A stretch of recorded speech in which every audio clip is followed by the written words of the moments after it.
Hi friends, welcome to Nipun Nagaraj, the voice of truth. మీరు ఈ channel ఇంకా సబ్స్క్రైబ్ చేసుకోకుంటే వెంటనే సబ్స్క్రైబ్ చేయండి ఫర్ ఇన్స్టెంట్ అప్డేట్స్. ఇక ఈరోజు మా టాపిక్, ఎవడబ్బా జాగీరు కాదు తెలంగాణ అని అంటున్నారు మన ట్రేడ్ పండితులు సైతం.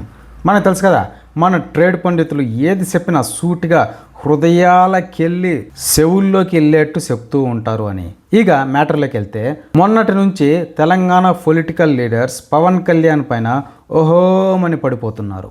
దీనంతటికి వెనకమాల ఒక హిడెన్ అజెండా ఉందని అందరి ఉద్దేశం కూడా. గదేమంటే, మొన్నటి తనక తెలంగాణ ప్రజానికం చెవుల్లో కాలీఫ్లవర్స్ పెడుతూ పబ్బం గడుపుకునేటోళ్ళు కేసీఆర్ ఫ్యామిలీ. ఇక గదే కాలీఫ్లవర్స్ని గోబీగా చేసి కాంగ్రెస్ కూడా ప్రభుత్వాన్ని ఏర్పాటు చేసుకుంది రీసెంట్గా. ఇక రియాలిటీలోకి వెళ్తే, తెలంగాణ వచ్చి 12 ఏళ్ళు దాటిపోతున్నా కూడా ఒక్క హైదరాబాద్ సిటీ మినహా తక్కిన ఏ జిల్లాలో కూడా సామాన్య తెలంగాణ బిడ్డ జీవన నాణ్యత పెరుగుదల కాలేదు అంటే చెప్పొచ్చు.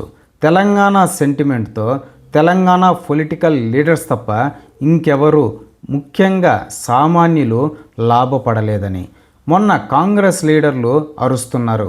ఏయ్ పవన్ కళ్యాణ్, అవును ఇది మా జాగీరే, నువ్వెందుకు ఇక్కడికి వస్తున్నావు మళ్ళా అని.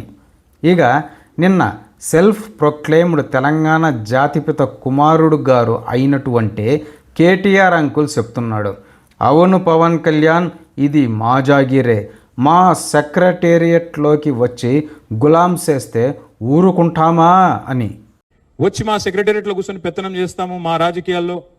మరి ఇంకా మొన్ననే కదా వేరుపడ్డది, ఇంత కష్టపడి 60 ఏళ్ళు పోరాటం చేసి మొన్న వేరుపడ్డాం 2014లో. మొన్న చంద్రబాబు నాయుడు గారు రానే వచ్చే 2018లో, మళ్ళీ ఇప్పుడు మీరు కూడా వస్తారు 2023లో. విన్నారా మన హాఫ్ బ్రెయిన్ కేటీఆర్ అంకుల్ మాటలు? ఇక దానికంటే ముందు మన తెలంగాణ జాతి పిత వర్యులు మాటలు కూడా ఓ పాలి ఇందాం పదండ్రి. నాకు ఆంధ్ర ప్రాంతం నుంచి వచ్చే, ఆ రాష్ట్రం నుంచి వస్తున్నటువంటి ఫోన్ కాల్స్ అట్లే ఉంది, మహారాష్ట్ర నుంచి అట్లే ఉంది, ఒరిస్సా నుంచి అట్లే ఉంది, అన్నీ రెడీ అయినాయి. మన పంజాబ్ హర్యానా కమిటీలు రెడీ అయినాయి, ఒరిస్సాలు రెడీ అయినాయి, మహారాష్ట్రలో రెడీ అయినాయి, కర్ణాటకలో రెడీ అయినాయి. సంక్రాంతి తెల్లారి మన్నాడు నుంచి ఒక 7-8 రాష్ట్రాలలో మనం ఉరుకులు పరుగులు స్టార్ట్ అవుతాయి. విన్నారా తెలంగాణ జాతిపిత మాటలు? కేసీఆర్ దొరవారు మాత్రం అన్ని రాష్ట్రాల్లో దూరిపోతాడంట. రెండోసారి సీఎం అవగానే Cloud9లో విహరించి తన ఉనికికి కారణమైన తెలంగాణని తన పార్టీ పేరు నుంచి కత్తిరించి పడేసి టీఆర్ఎస్ గదే తెలంగాణ రాష్ట్ర సమితిని కాస్త భారత రాష్ట్ర సమితి అంటూ మార్చేసిన కేసీఆర్ ఫ్యామిలీకి తెలంగాణ గురించి ఇకపై మాట్లాడే నైతిక హక్కు ఉందా అని నినదిస్తున్నారు మన ట్రేడ్ పండితులు. తెలంగాణ వస్తే ఒక దళితుడిని సీఎంని చేసి తాను ఒక వాచ్ డాగ్లా ఉంటానని చెప్పిన కేసీఆర్, తెలంగాణ రాగానే ఆ వెంటనే ఎలక్షన్స్ వచ్చి తన పార్టీకి మెజారిటీ రాగానే సిగ్గు లజ్జా లేకుండా సీఎం కుర్చీని 10 ఏళ్ల పాటు అంటిపెట్టేసుకున్నాడు. అప్పుడేమైంది తెలంగాణ సమాజానికి ఇచ్చిన మాట? ఇప్పుడు పదవులు పోగానే మళ్ళీ చిన్న దొరవారైన కేటీఆర్ అంకుల్ మళ్ళీ గదే తెలంగాణ మా జాగీరు, ఆంధ్రోలు ఎవరు రానీకి అని స్క్రిప్ట్ రైటర్గా కొత్తగా ఛాన్స్ వచ్చిన అప్రెంటిస్ లాగా వచ్చిరాని డైలాగులు వాడేస్తున్నాడు. వీటన్నిటికంటే ముందు అసలు తెలంగాణ కోసం పుట్టిన కేసీఆర్ తన పార్టీ పేరు నుంచి తెలంగాణని ఎందుకు పీకి పడేసినట్టు, ఎందుకు అన్ని రాష్ట్రాల్లో దూరాలని చూసినట్టో చెప్పాలి ముందు. కేటీఆర్ అంకుల్కి చెప్పే విజ్ఞానం లేదు కాబట్టి మేం చెప్తామంటున్నారు మన ట్రేడ్ పండితులు.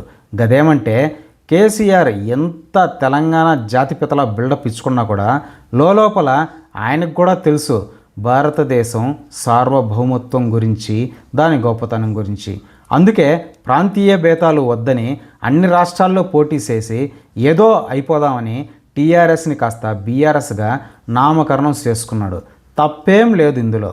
అలాంటప్పుడు జనసేన తెలంగాణలో పోటీ చేస్తుంటే కేటీఆర్ అంకుల్కి ఉన్న పలంగా వచ్చిన నొప్పేంటో అపోలో ఆసుపత్రి వర్గాలకు కూడా అంతు సిక్కడం లేదన్నది వాస్తవ నిజం. కాబట్టి కేటీఆర్ అంకుల్ కాస్త డ్రామా తగ్గించి ప్రజల కోసం మాట్లాడితే బాగుంటుంది.